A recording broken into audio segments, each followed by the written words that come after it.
Donc le professeur Amadou Sow aura l'honneur de croiser le fer avec le professeur Kalidoussi, qui est un transfuge puisqu'il était ici d'abord avant de migrer à Saint-Louis. On va lui faire regretter de nous avoir abandonnés.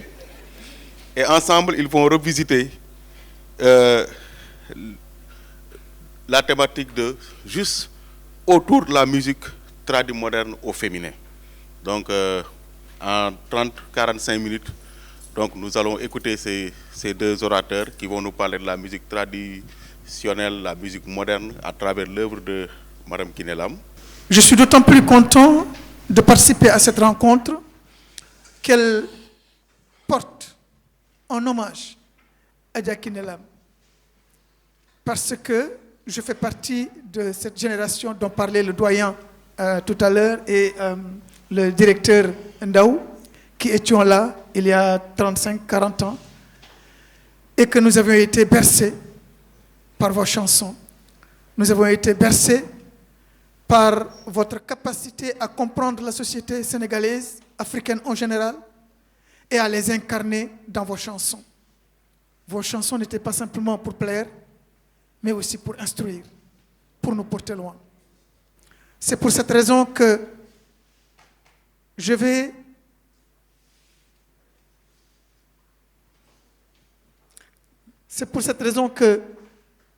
simplement revenir sur 2 ou 3 points pour permettre à mon collègue Amadou Sow de mieux insister sur l'apport de Kiné Lam et dans la musique sénégalaise, sa place dans la musique sénégalaise. Je me contenterai donc simplement de poser le contexte de la musique sénégalaise. Lorsque nous disons musique sénégalaise, en réalité, il y a au moins 2 volets, ou 3. La musique sénégalaise traditionnelle, la musique sénégalaise dite moderne, et la musique sénégalaise dite tradie moderne. Mon collègue va revenir sur la dite tradie moderne. La musique, en Afrique de façon générale et au Sénégal plus particulièrement, la musique traditionnelle est intimement liée aux activités socio-professionnelles, est intimement liée aux catégories sociales, intimement liée aux places et aux positions que les uns et les autres occupent dans la société.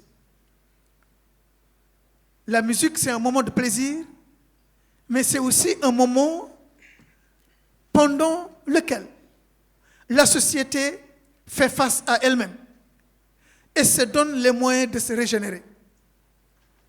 C'est pourquoi l'ensemble des catégories sociales en Afrique et au Sénégal plus particulièrement possèdent leur musique, leurs chansons, leur rythme. Non seulement les catégories sociales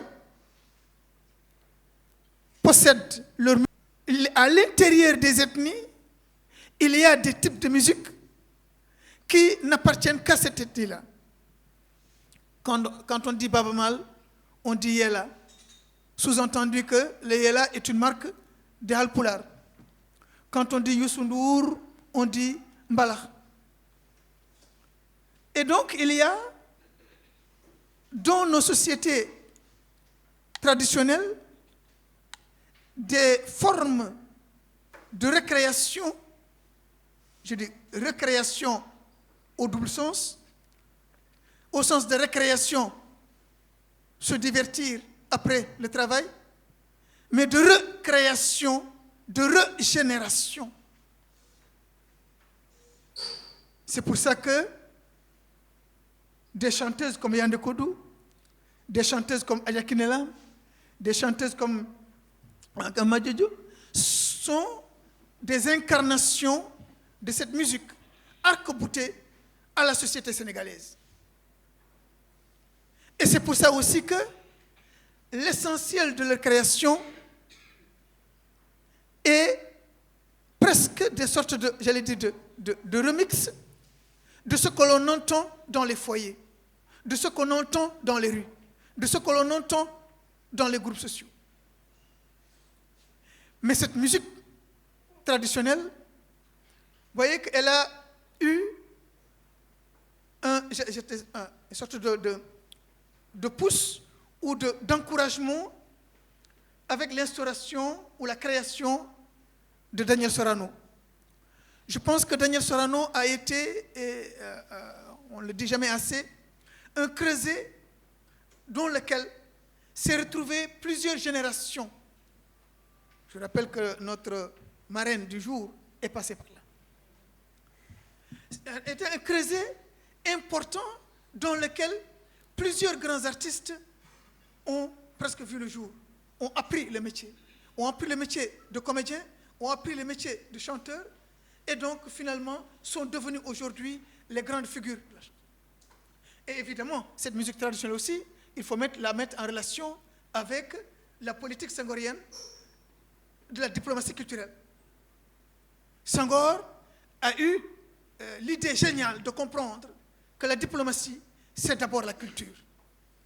Que la diplomatie, c'est ce que nous avons le plus cher à envoyer aux autres pour comprendre qui nous sommes et pour avoir envie de venir voir en place. Parce que si nous n'envoyons pas chez les autres ce que nous sommes, si nous pensons que c'est seulement les industries qu'il faut envoyer chez les autres, c'est seulement la coopération militaire qu'il faut envoyer aux autres, on oublie que, oui, l'économie aussi, pour se développer, a besoin d'une base culturelle. Et Senghor n'avait pas tort de dire que la culture est au début et à la fin du développement. De ce point de vue, donc, la politique diplomatique senghorienne a été un ferment important pour le maintien de la musique traditionnelle avec la création des ballets. Tout cela montre finalement que peut-être que c'est une chance d'avoir eu Senghor comme premier président du Sénégal, comme quelqu'un qui était enraciné dans la culture et qui comprenait les enjeux de la culture dans la construction de l'Afrique moderne. Évidemment,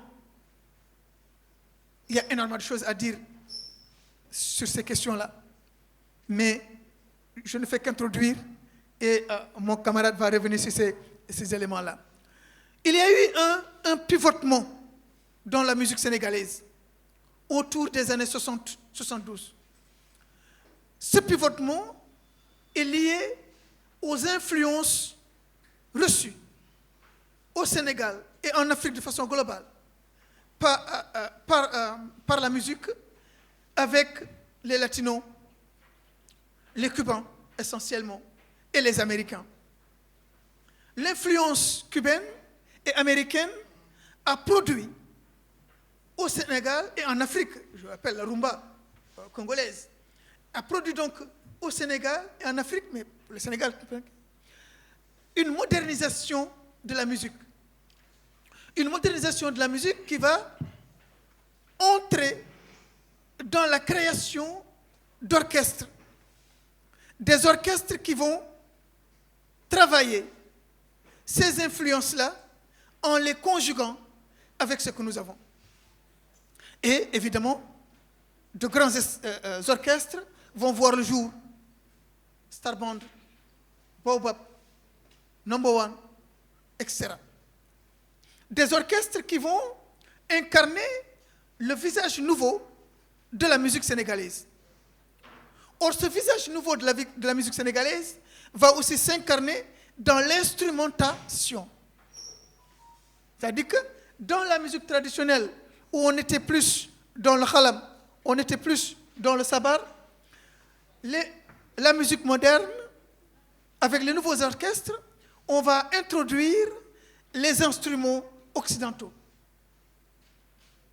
On va introduire les cuivres, on va introduire la guitare, et on va donc, le piano, on va introduire un ensemble d'instruments qui vont bousculer la compréhension de la musique que nous avions et porter la musique sénégalaise vers d'autres cieux. Je rappelle que je parle sous le contrôle mon collègue et frère Ibrahim,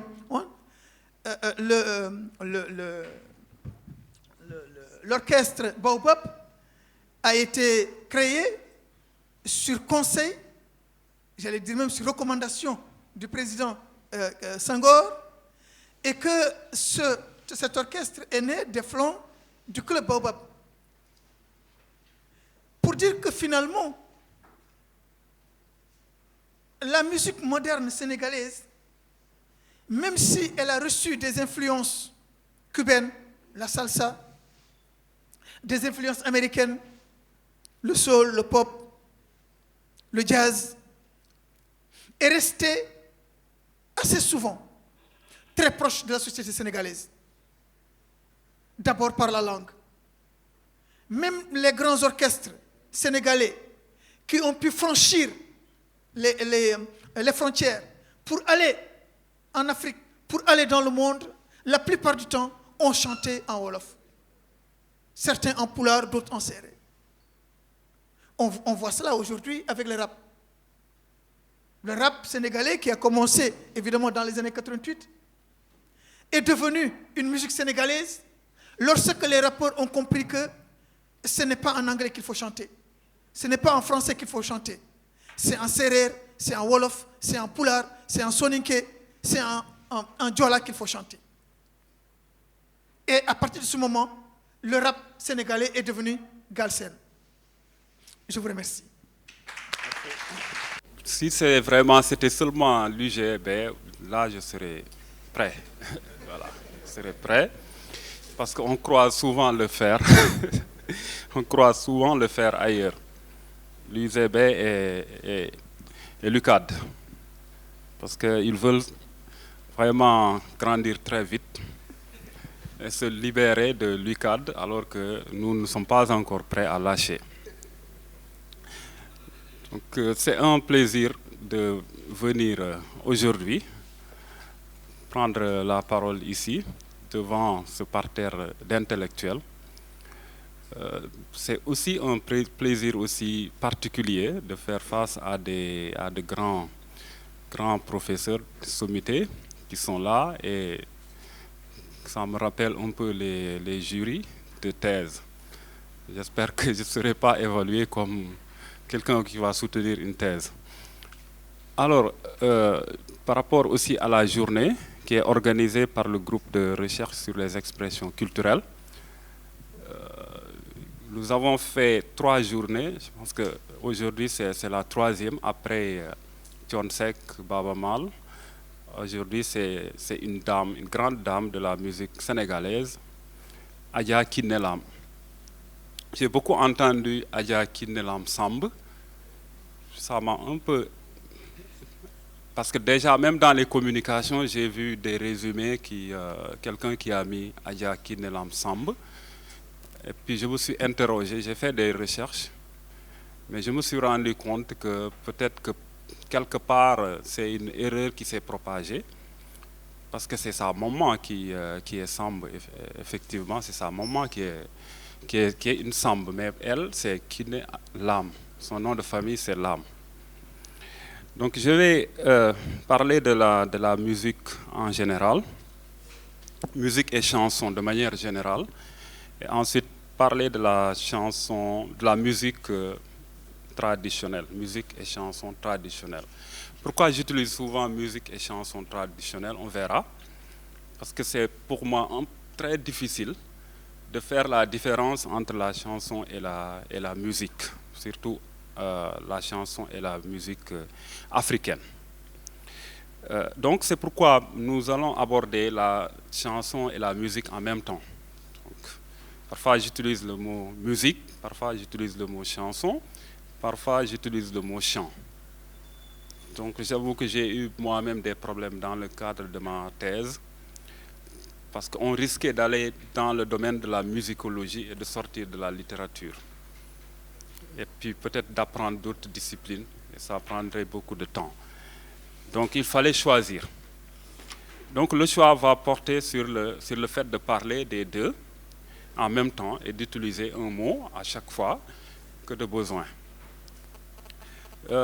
Les aspects, donc en Afrique, donc, la musique apparaît comme un moyen d'accompagnement, un support de la chanson pour la rendre plus agréable.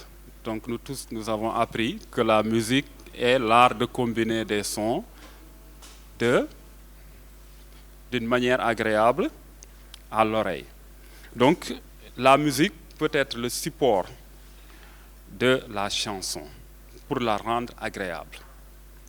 Donc cependant, cela n'empêche pas la musique de garder tout son sens et de fonctionner indépendamment de la chanson. Autrement dit, les deux peuvent fonctionner différemment. D'ailleurs, en Afrique subsaharienne, au Sénégal en particulier, il existe des airs musicaux qui, avec ou sans les paroles, ont une signification importante aux yeux de la société. Donc, par exemple, quand on joue un air musical, en tout cas qu'on soit artiste ou qu'on ne le soit pas, il suffit d'avoir une oreille, on sait tout de suite de quelle chanson il s'agit. On sait un certain nombre de choses en entendant simplement un air musical, même un début d'air musical, juste un début. On sait exactement la chanson qui va suivre. On sait aussi même les destinataires, etc. de cette chanson-là. Et même, dans une certaine mesure, celui ou celle qui doit chanter. Donc la musique est l'art de combiner les sons suivant certaines règles. Donc c'est l'ensemble des productions de cet art mélodique qui remplissent des fonctions différentes. La chanson, quant à elle, est une petite composition chantée. C'est un texte mis en musique, divisé en strophes ou couplets, avec ou sans refrain. Ça, c'est Hachette. C'est pas de moi, mais c'est de Hachette. Donc, de ce point de vue, il est difficile de dissocier la musique et la chanson qui fonctionnent de manière complémentaire. Chacune de ces deux entités a besoin de l'autre pour être mieux perçue par les auditeurs, être agréable à l'oreille. Cependant, nous retiendrons que la musique est plus orientée vers le son, tandis que la chanson met l'accent sur le verbe. Les mots prononcés par la personne qui fait office de chanteur. Donc la musique met beaucoup plus l'accent sur les sons, sur les notes simplement, alors que la chanson, c'est beaucoup plus sur les paroles. Paroles du chanteur. Le verbe. Donc celui-ci, disons le chanteur, a souvent besoin d'un musicien, d'un instrumentiste, pour rendre ses paroles beaucoup plus agréables à l'écoute.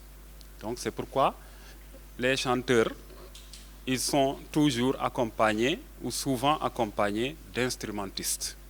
Certains peuvent chanter seuls parce qu'il y a des parties où on n'a que la voix, mais pour rendre beaucoup plus agréable, ce n'est pas seulement l'esthétique, mais même du point de vue du sens, l'instrument a beaucoup de signification.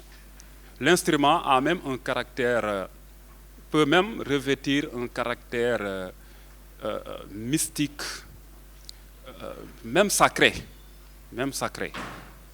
Parce que la musique a un rapport très profond avec le sacré. Donc la chanson fait partie des genres oraux les plus anciens et les plus répandus. Même si dans bon nombre de classements chronologiques des genres oraux, le mythe occupe souvent la première place. Donc, par exemple, dans le classement de Jacques Chevrier, le mythe vient en première position par rapport aux autres genres oraux. Donc je rappelle que la chanson est un genre oral. Mais la chanson, elle est très ancienne. Très ancienne. Elle fait partie, en tout cas, des genres les plus anciens. Donc la chanson semble répondre à un besoin naturel des humains d'exprimer leurs sentiments, leurs émotions et même leurs croyances à travers une manière particulière marquée par un souci esthétique, un art vocalique et rythmique. Donc, c'est comme si les humains, en fait, étaient obligés de chanter. parce que c'est comme un besoin naturel de chanter. Donc on chante parce qu'on doit chanter. On chante parce qu'effectivement on est humain. On chante parce qu'on a besoin de faire ressortir certaines émotions, mais de partager aussi ces émotions. Parce que quand on chante, c'est parce qu'on ressent quelque chose, mais quand on chante aussi, c'est parce qu'on veut transmettre cette émotion-là. Donc il y a ce besoin naturel d'exprimer des sentiments, comme on le ferait d'une autre façon. La musique occupe quasiment tous les espaces publics, privés et sacrés de la vie humaine. Nous savons tous qu'en Afrique, on chante partout. On chante partout. Il y a même des chants funéraires. C'est-à-dire lors des funérailles, il y a des chants qui accompagnent le défunt. Il y a des chants de la naissance à la mort, du berceau au tombeau, comme le dirait Victor Hugo. Donc, en cela, il est différent de n'importe quel bruit ou son émanant de la nature ou produit par son semblable qui ne tient pas compte de ses attentes, de ses codes. C'est-à-dire que tout bruit n'est pas chanson, tout bruit n'est pas musique aussi. C'est-à-dire que, d'ailleurs même, quand la musique n'est pas agréable, certains disent que c'est du bruit. C'est du bruit. Quand ça répond aux critères et aux normes, ça devient de la musique. Et le chant aussi, ce n'est pas forcément de la parole simple. Donc quand on chante et quand on parle, il y a une différence. Donc compte tenu de sa fonction communicative, elle accompagne la chanson et vice-versa, musique et chanson. Par conséquent, il est difficile de parler de l'un des éléments sans l'autre. Même s'il arrive qu'il y ait des chansons sans accompagnement instrumental, et inversement, il est possible de jouer des instruments sans la présence d'une voix. Donc, d'ailleurs, l'une des façons, je pense qu'Irnelam ne va pas me démentir, je dirais qu'Irnelam plutôt qu'Aya, parce que c'est dans le cadre de la communication, mais parmi les critères qui permettent de dire que celui-là est un bon chanteur, il y a la capacité de chanter sans instrument. Toog nii di woy sans musique taxaw nii rek sa voix kese parce que d'ailleurs même la voix est le premier instrument. Donc venons-en maintenant à la musique moderne, traditionnelle, et cela va nous permettre effectivement de parler du répertoire de notre marraine, la marraine du jour. La musique traditionnelle sénégalaise. Donc il faut étudier les anciennes traditions pour les apprécier à leur juste valeur et sauvegarder nos créations culturelles, les faire connaître aux autres peuples, contribuer à enrichir le patrimoine culturel de l'humanité. Ça c'est de Eno Belinga. À travers ce point de vue, Eno Belinga se positionne en défenseur des traditions ancestrales qu'il perçoit comme un patrimoine culturel qui s'inscrit dans une sorte de civilisation universelle. En Afrique, au Sénégal en particulier, nous assistons à la naissance d'une prise de conscience nationale accompagnée d'une renaissance remarquable des valeurs folkloriques qui s'expriment à travers les danses traditionnelles, les chants populaires qui occupent une place importante dans les programmes culturels. C'est-à-dire que nous assistons actuellement à une sorte de renaissance culturelle. Parce que maintenant, on parle de retour aux sources. C'est comme une sorte, le monde, en fait, évolue. À un certain moment, on allait vers les grands ensembles, vers une certaine homogénéité culturelle, mais maintenant, il y a une sorte de revendication identitaire et qui ressemble parfois, qui prend parfois des allures de repli identitaire, ce qui n'est pas bon. Mais la revendication en tant que telle identitaire, revendiquer ses valeurs, revendiquer sa culture, s'appuyer sur ses valeurs, s'appuyer sur sa culture, c'est quelque chose de positif et de normal. Donc, même aujourd'hui en Afrique, l'air qui souffle, c'est un air de retour aux valeurs. D'ailleurs, quand on parle de souverainisme, quand on parle de patriotisme, on fait appel à nos valeurs, à nos cultures. Donc c'est la raison pour laquelle la culture est en train de vivre une sorte de renaissance. Mais l'université était toujours dans cela. Même si on nous a accusés à tort de ne pas nous intéresser à nos cultures, de former des élites assimilées, etc., ce qui n'est pas le cas. Parce que moi, si j'ai connu personnellement, et nous tous, beaucoup d'entre nous, si j'ai connu beaucoup de choses de ma culture, c'est parce que j'ai été à l'école, à l'université. Parce que ce n'est pas forcément des choses que j'ai vécues, mais c'est parce que j'ai appris cela à l'université. Donc, cela se faisait, mais peut-être ce qui manquait, c'était faire connaître.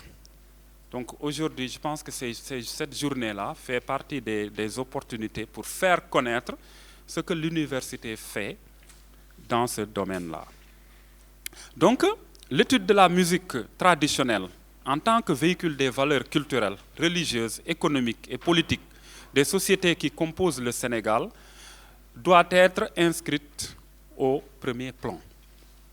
En effet, Ursula Baumgard stipule que, qu'il soit oral ou écrit, tout texte littéraire peut être analysé par rapport à sa fonction poétique, c'est-à-dire les enjeux qu'il implique et qui sont abordés du point de vue du producteur du texte.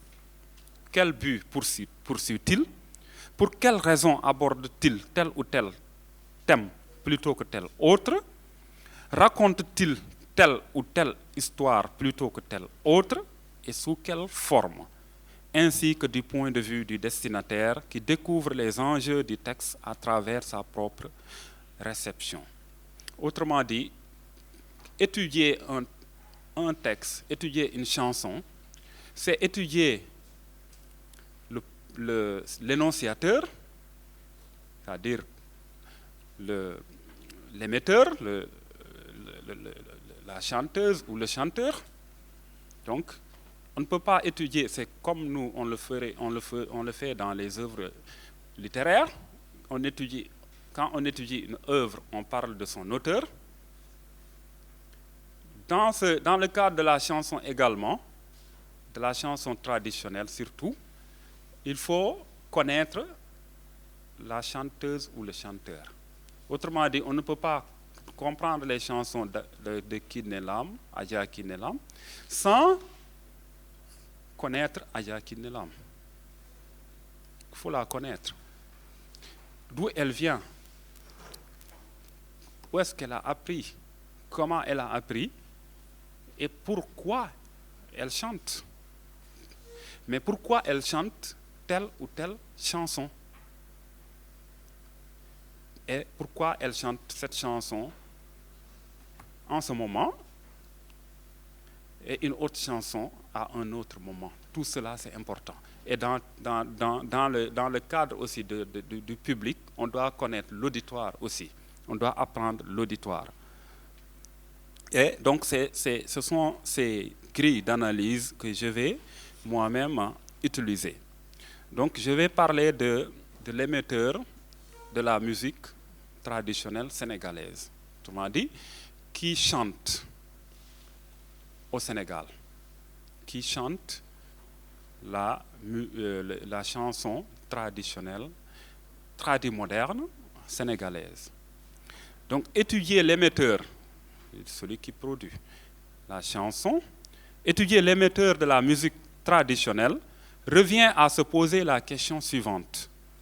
Qui produit la musique dans un contexte traditionnel au Sénégal? La réponse à cette question est difficile dès lors que sur le territoire sénégalais coexiste une diversité d'ethnies et de communautés qui ne fonctionnent pas toujours de la même manière. C'est-à-dire que dans le Sénégal, il y a plusieurs communautés, et dans les communautés, on peut même dire qu'il y a plusieurs sous-communautés. Donc, il y a une certaine diversité, ce qui rend difficile l'étude de la musique traditionnelle sénégalaise. Parce qu'il y a plusieurs communautés qui coexistent, et comme vient de le dire le professeur, chaque communauté a son répertoire particulier, identique. Donc, et dans les communautés aussi, il y a des sous-communautés.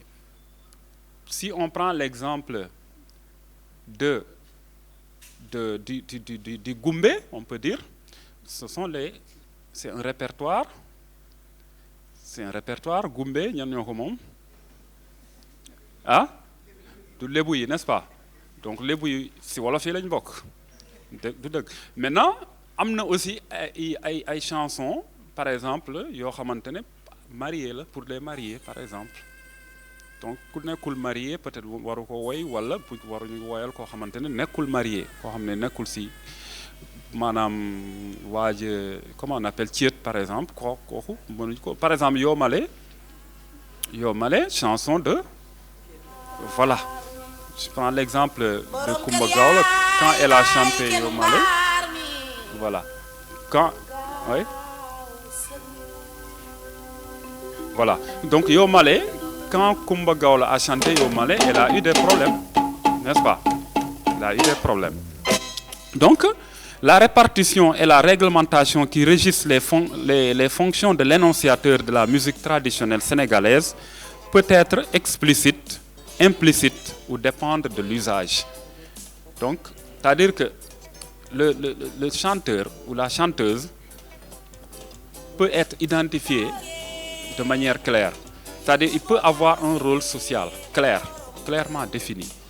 Par exemple, quand c'est un gaolo, on sait que son rôle, c'est de chanter, c'est de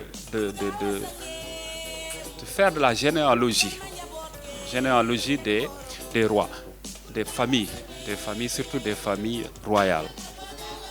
Donc, en effet, dans cette, disons, généralement la musique telle que conçue par la tradition est l'apanage de la catégorie socio-professionnelle à laquelle appartient Kiné Lam, c'est-à-dire les griots dont elle se réclame fièrement.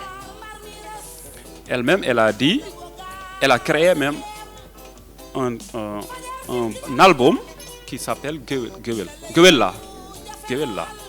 Donc on entend souvent les Gewel dafa neex, Gewel bi ma doon maa si kontaan, tout cela.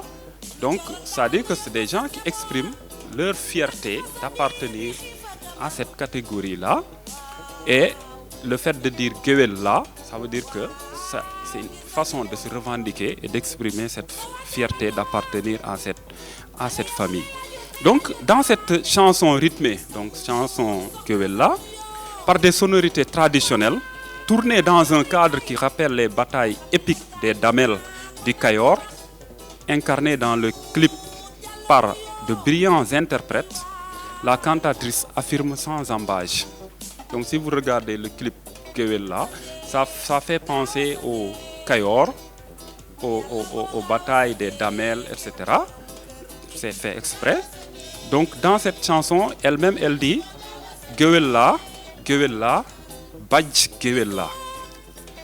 Gewel dafa am, Badj Gewel dafa am, Gewelu Damel teeñ dafa am. Donc, je suis griotte, je suis Badj Gewel. Donc c'est une manière de se glorifier, de s'affirmer, tout en glorifiant la petite fille de Damel, Mam Fama, qu'elle chante en la qualifiant de Damel. Yaay Damel, tu es Damel. Donc, c'est-à-dire qu'elle chante les Damel parce qu'elle est griotte de Damel. Donc dans le Kiné Lam, son répertoire, c'est lié à l'histoire des Damel.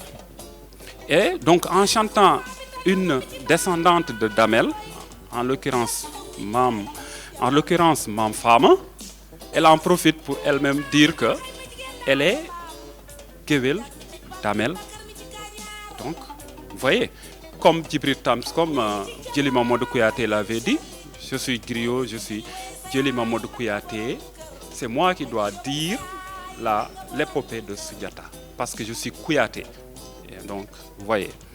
Et en scindant les griots en 3 catégories, la cantatrice des Damel d'Ikayor distingue son statut, Gewel Damel Teigne, qu'elle érige à un rang élevé par rapport au simple Gewel et même au badge Gewel, dont pourtant le statut enviable fait la fierté d'artistes connus. Donc c'est une procédure de légitimation connue, donc, que j'ai rappelé en parlant de Djeli Mamadou Kouyaté.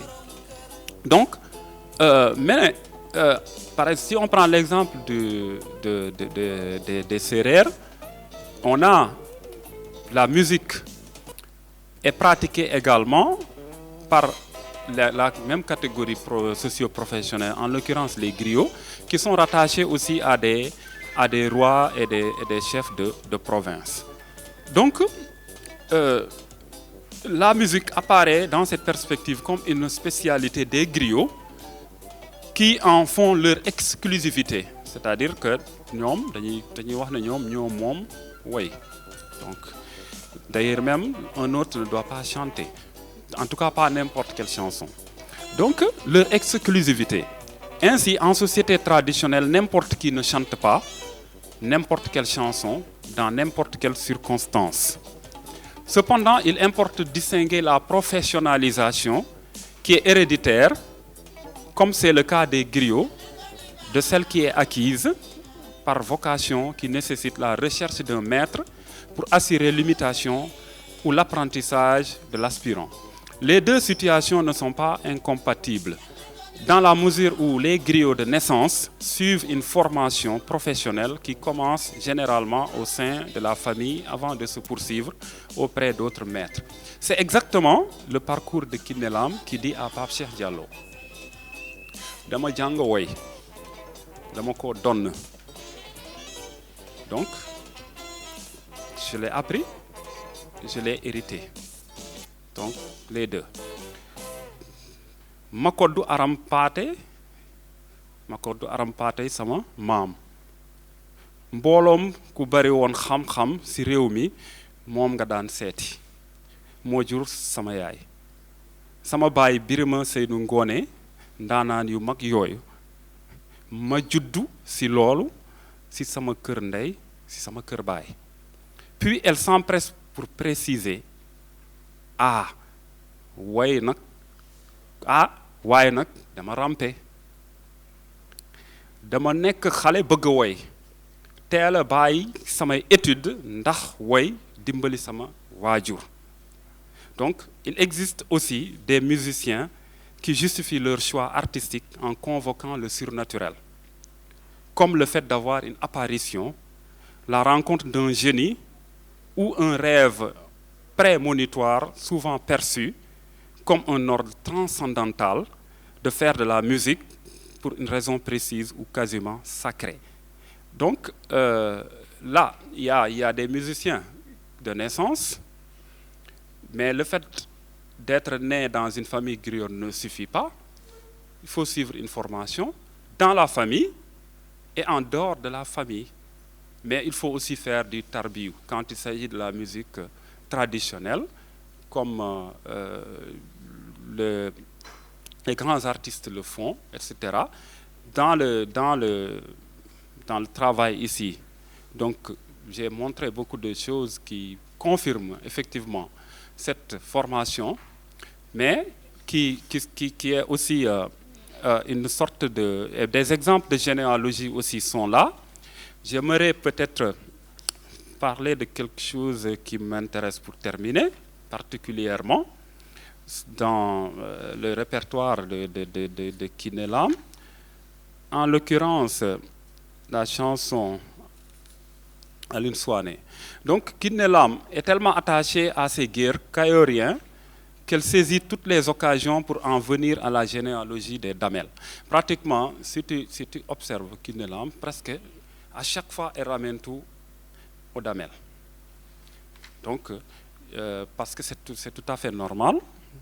Donc, écoutons-la chanter les louanges de Cheikh Alioune Souané et admirons son génie créateur qu'il a fait ressortir des enchaînements généalogiques, réussir des enchaînements généalogiques, lui permettant de rattacher des familles provenant de diverses parties du pays et qui peuvent avoir des caractéristiques différentes, comme la religion musulmane et l'identification au royaume.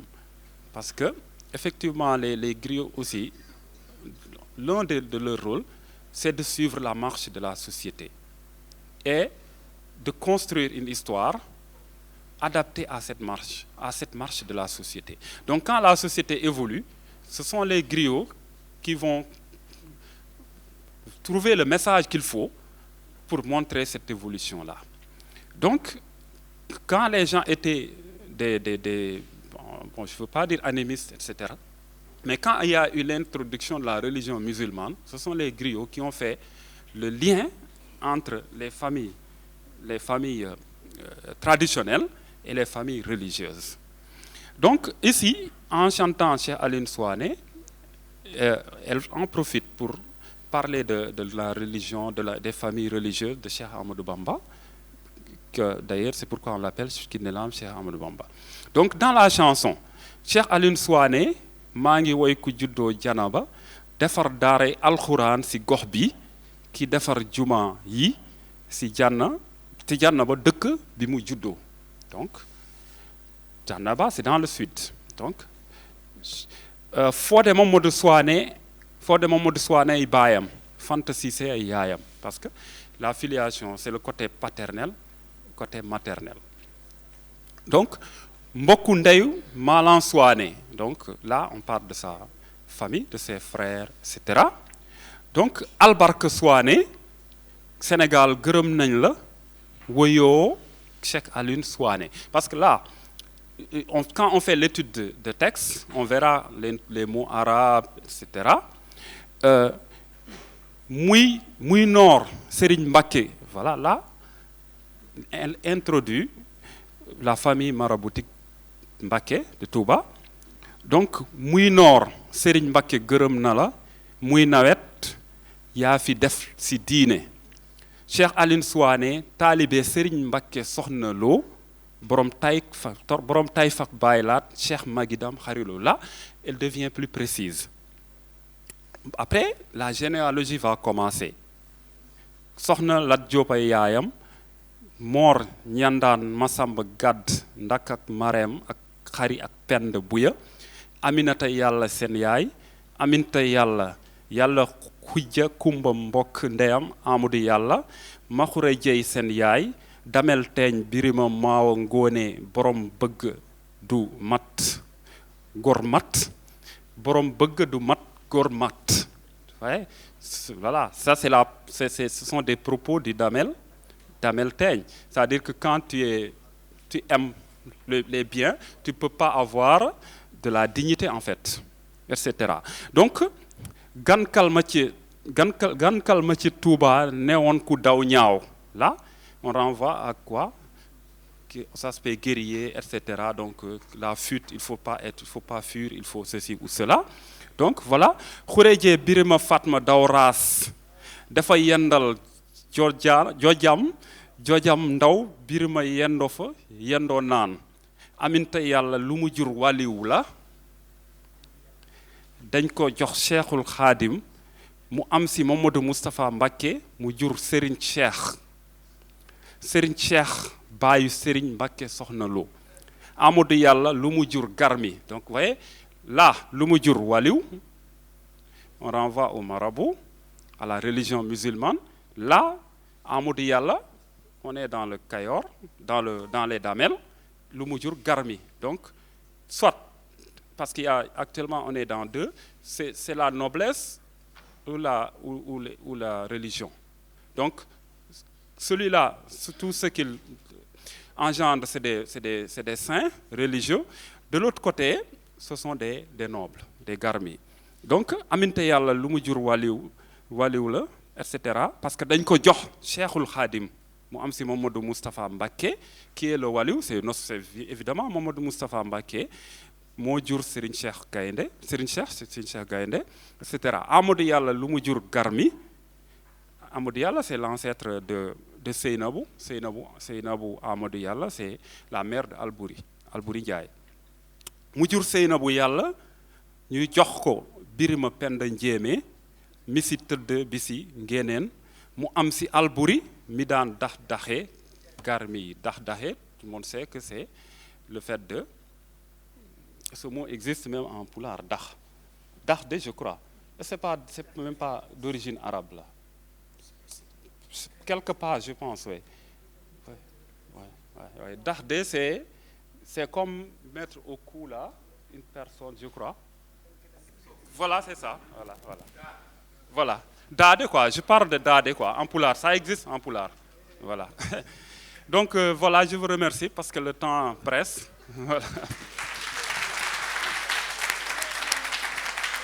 Voilà, merci. Nous venons de suivre les communications. Juste demander à l'assistance s'il y a des réactions par rapport à ces communications.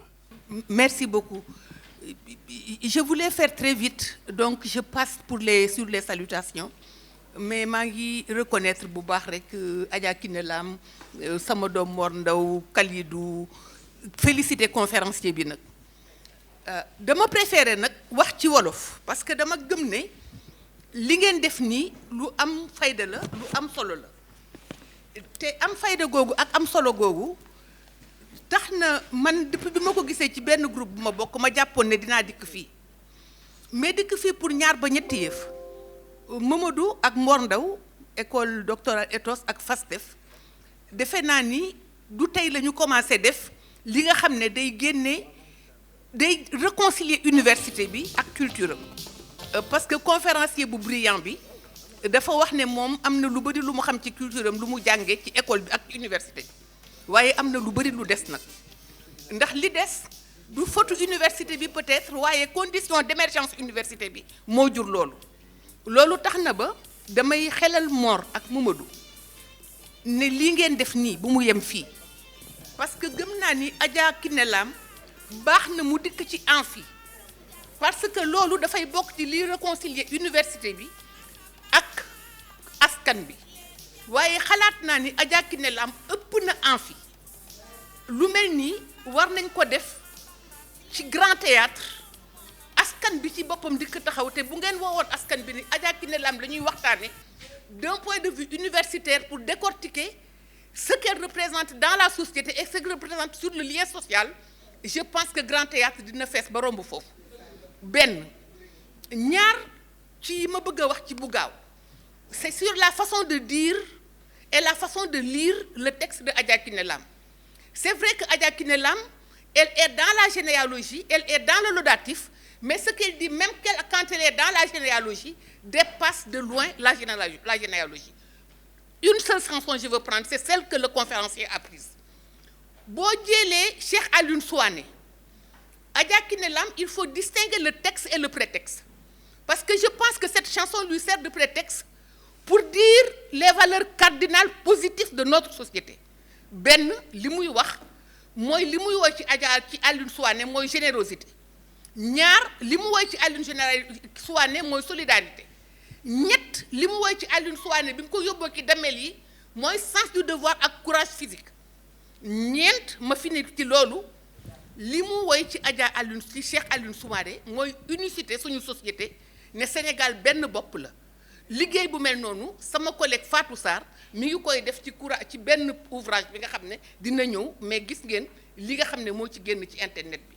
balaa may jeexal rek ma waxaat ne Adja Kiné Lam boo ko dee jàngat ngay jàngat texam yaakaar naa ni figure majeure mooy Dogo, mais lan laa jàpp ci Dogo dafa amoon ci suñu chanson lenn li nga xam ne moo dominé woon jongoma del wax ndi jaay mu joxe soumission wu jigéen, mais Adja Kiné Lam li mu def ci Dogo mooy mu wane ne góor da nga war a jàppale sa jabar, mu war a ne góor bi nga xam ne mooy jëkkër ju baax da nga war a jàpp ci sa loxo jabar nga def ba sa jabar jooju sut la wala mu yegg ci yow wala mu sut ñi nga xam ne ñoo nekk jamonoom.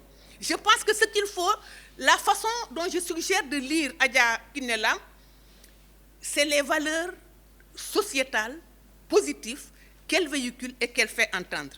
Ma jeexal rek pour wax ne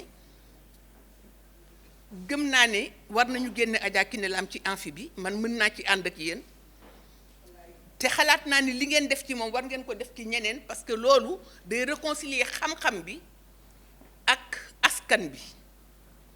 ñett nag Adja Kiné Lam gëm naa ni patrimoine national la te war nañu mën a fexe ba ñu génne ko ci patrimoine de l'UNESCO parce que li tax ñu war a mën a def loolu mooy moom bu fekkente ni jaar ngeen ci moom wala ngeen jaar ñu mel ni ñoom di ngeen def lu bari ci liggéey bi nga xam ne askan bi daf ko soxla pour jubóog boppam jërëjëf. Concernant cette catégorisation traditionnelle, moderne. Je pense que si on considère que ce sont 3 catégories, il faut quand même aussi qu'on voit que les frontières sont très fines, floues, voire inexistantes, en tout cas pour ce qui est de la musique africaine. Puisque la tradition, elle est en perpétuel mouvement, et c'est une tradition vivante, d'une part. D'autre part, la modernité ne naît pas ex nihilo. Donc ce qui fait que finalement, c'est dans le même mouvement que tout cela se construit, se parle. Quand on parle de Adja Kiné Lam, on pense à Sorano, qui a donné la tribune nationale. Sorano, c'est considéré comme un peu la vitrine du patrimoine culturel sénégalais. Donc, parce qu'on a les différentes communautés ethno-linguistiques en termes de voix et en termes d'instruments. Mais quand on écoute une œuvre de Sorano, on voit tout de suite que ce n'est pas une œuvre qui restitue exactement l'ancienne version. Il y a un travail de laboratoire. Quand vous écoutez Nyani de Amadou Ndiaye Samb, ce n'est pas Nyani de Galombay, encore moins Nyani de Samba Kumba Kalado. Il y a un travail d'adaptation qu'il fait, de modernisation de Nyani pour le spectacle qui dure maintenant 1 heure, donc 1h30, 2 heures. Donc son Nyani va durer 5 minutes. Le Nyani de Galombay, c'était toute la soirée. C'était 3 heures de temps. Il y a un travail de réarrangement extraordinaire qu'on ne sent pas si on ne connaît pas l'arrière-plan. Ce Nyani-là, maintenant, il va à la radio, c'est 3 minutes, 4 minutes. Ce Nyani, il est enregistré sur un disque. Il y a un travail extraordinaire. Mais on a l'impression que c'est des vieux qui sont là, assis en tailleur, qui reproduisent des œuvres depuis des siècles. Or, ce sont je dirais même des inventeurs. Donc ça, c'est important. Donc ils ne sont pas que dans la tradition, ils sont au cœur même de la modernité, n'est-ce pas? Mais nous, on les voit comme la tradition. Autre exemple, Abdoulaye Mboup, pour rester à Sorano. Abdoulaye Mboup, c'est une figure de Théâtre national de Sorano, de l'ensemble lyrique. Mais Abdoulaye Mboup, c'est la figure légendaire du Baobab, de l'orchestre Baobab. Qu'est-ce qu'il faisait? Les mêmes œuvres de Sorano, mais qui réarrangent au Baobab, Djaraf, Sénégal Sunugal. C'est un traditionnel ou un moderne, Abdoulaye Mboup? Voyez un peu. Au même moment, il y a une artiste qui fait l'inverse, Aminta Fall, qui vient du jazz, Star Jazz de Saint-Louis, qui est recruté par Sorano, ensemble lyrique, qui prend le répertoire du jazz et qui le joue avec le balafon et la kora, traditionnel ou moderne. Donc ce sont des grands musiciens contemporains qui sont toujours dans la recréation, pour ne pas dire dans l'invention. Et c'est ça que fait Kiné Lam, qui a fait toutes ces étapes, la troupe, Sorano, musique dite moderne, Ndiagambay. Ce sont des génies en réalité, mais on les voit comme des copies de la tradition ou comme des représentants de la tradition. Pour moi, c'est plutôt le caractère contemporain. Certains pourraient le définir comme des jazzmen ou des jazzwomen. Donc notre tradition, notre patrimoine est en perpétuel mouvement et c'est cette expression de la créativité qu'on ne met pas, de mon point de vue, suffisamment en lumière, en restant sur des catégories qui sont même quelquefois, bon, parce que finalement, moderne veut dire occidental. C'est une musique moderne parce qu'il y a la guitare occidentale ou le clavier. Donc je pense que voilà, on peut rendre les choses beaucoup plus complexes pour montrer la richesse et surtout le travail de créativité de nos artistes dits traditionnels, qui ne sont que des artistes contemporains. Voilà, je m'excuse. Ndax garab su rafetee nañu sant reen ya. Aujourd'hui, si la musique sénégalaise, en particulier africaine en général, garde ses racines dans la société, nous le devons en grande partie à ces illustres artistes de la parole. J'avais envie de faire un long développement permettant de voir que de la thèse, et je crois que c'est Ibrahima Juan, qui est le premier à faire une thèse sur la musique comme facteur organisant une société. Je dis bien une thèse, je ne dis pas les mémoires de maîtrise et autres. Peut-être que je me trompe. Et c'est là où on voit l'action de Senghor, telle que vous l'avez montré, qui a permis à la musique de fonder une conscience sociale, une conscience d'appartenance à une société donnée. Et qui cerne les responsabilités du citoyen dans son milieu et dans son environnement. Ceci, Senghor l'avait parfaitement bien théorisé, et si j'ai une bonne information, il ne voyageait jamais à l'étranger sans jamais amener un artiste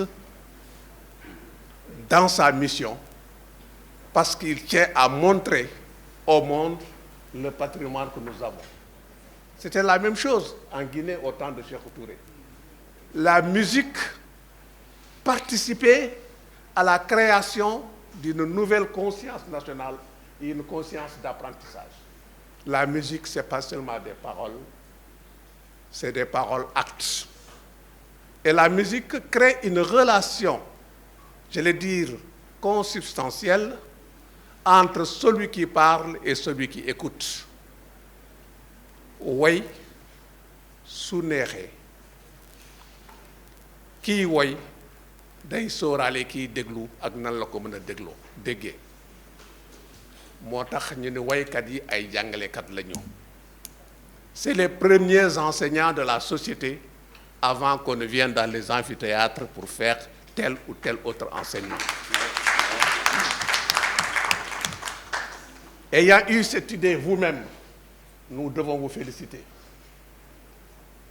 Parce que on a très souvent tendance à utiliser la bibliothèque internationale et à oublier notre bibliothèque nationale, ou nos bibliothèques nationales. Les artistes sénégalais, africains en général, c'est des bibliothèques ambulantes de la société, parce qu'ils ont ce que j'appelle la parole-verbe. Ce n'est pas seulement une parole, mais c'est en même temps verbe dans le sens où le verbe impose forcément à l'individu un comportement donné. Et c'est cela qui implique l'action. Et juste un dernier témoignage, pour ne pas être très long, Monsieur le représentant du ministre, nous vous remercions de venir rehausser par votre présence à cette rencontre, et nous en avons besoin du soutien de tous ceux qui sont au pouvoir pour aider que les industries culturelles nationales prennent la source et permettent de façonner le nouveau Sénégalais que nous attendons. Adja Kiné Lam, j'ai ajouté Samb, même si c'est le nom de sa mère. C'est Samb, oui. Et j'ai ajouté Dogo, même si c'est le nom de son époux. Et j'ai dit tout à l'heure, en improvisant rapidement, pour Adja de la musique culturelle traditionnelle, pour le cas, carité des cœurs qui ont soif des valeurs fondatrices traditionnelles. Pour le Lam, j'ai des langues musicales qui apaisent et éduquent. Et Samb, symbole de la figure féminine musicale au Sénégal et de l'émancipation. Dogo, j'ai dit dette sociale entièrement résorbée, entièrement payée. Vous avez rempli votre dette vis-à-vis de Dogo. Mais le O, c'est l'ouverture sur un monde multiculturel. Vous l'avez montré tout à l'heure dans votre intervention. Le fait de prendre une société traditionnelle qui est en mutation vers de nouvelles valeurs qui sont des valeurs religieuses, elle a parfaitement bien organisé cela, et ce serait intéressant la prochaine fois ou peut-être pendant les... qu'on regarde le texte ou qu'on voit l'artiste en scène. Elle a étudié l'image filmique entre le geste, la parole, le public. c'est en ce moment qu'on verra que Kiné Lam, comme Baaba Maal, c'est des artistes complets qui utilisent aussi bien la chorégraphie pour dire que le verbe pour atteindre des cœurs qui sont souvent fermés à l'évolution.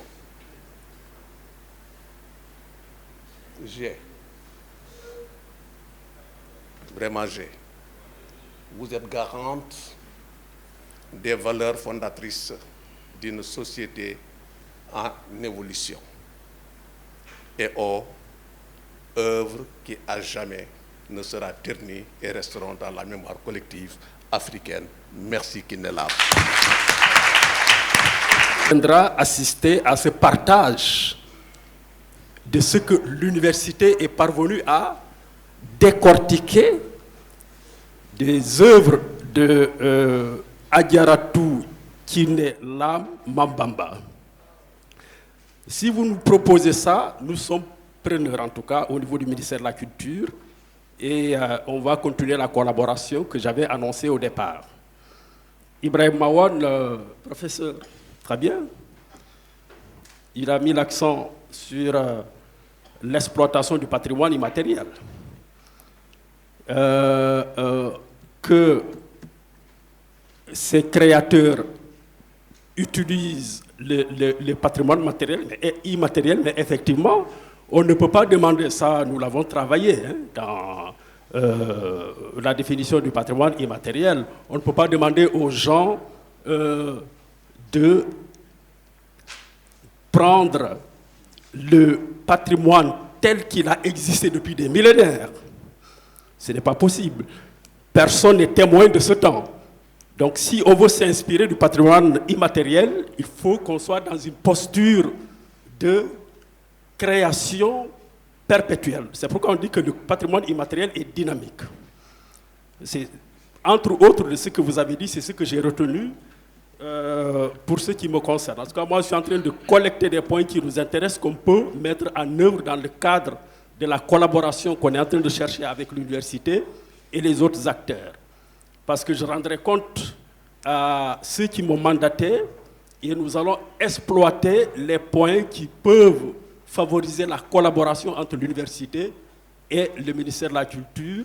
Et je disais que la chance du secrétaire d'État, c'est qu'il est entouré d'universitaires dans son cabinet qui peuvent vraiment favoriser cette collaboration qui a longtemps manqué entre le ministère de la Culture et le monde universitaire. Alors, pour le professeur Daf, je disais que les nouvelles autorités ont émis comme projet prioritaire la création de la Bibliothèque nationale. Alors, parmi les piliers de cette bibliothèque, la Bibliothèque nationale, ce n'est pas que des livres. Il y a cette partie orale, la collecte du patrimoine oral du Sénégal qui va être un des piliers de cette bibliothèque nationale. À partir du moment où vous l'avez dit tout à l'heure que chaque artiste, chaque acteur est une bibliothèque ambulante, alors tout ce qu'on va collecter de ce patrimoine véhiculé par ces acteurs sous forme de production orale fera partie des éléments qui vont constituer la Bibliothèque nationale. Entre autres, tout à l'heure, j'ai discuté avec le doyen de la FACEF et je pense qu'il y a des initiatives que nous allons prendre dans ce sens. C'est ce que je tenais à faire comme résumé, mais on nous a appelés pour faire la pause tout à l'heure et revenir poursuivre la cérémonie. Merci beaucoup.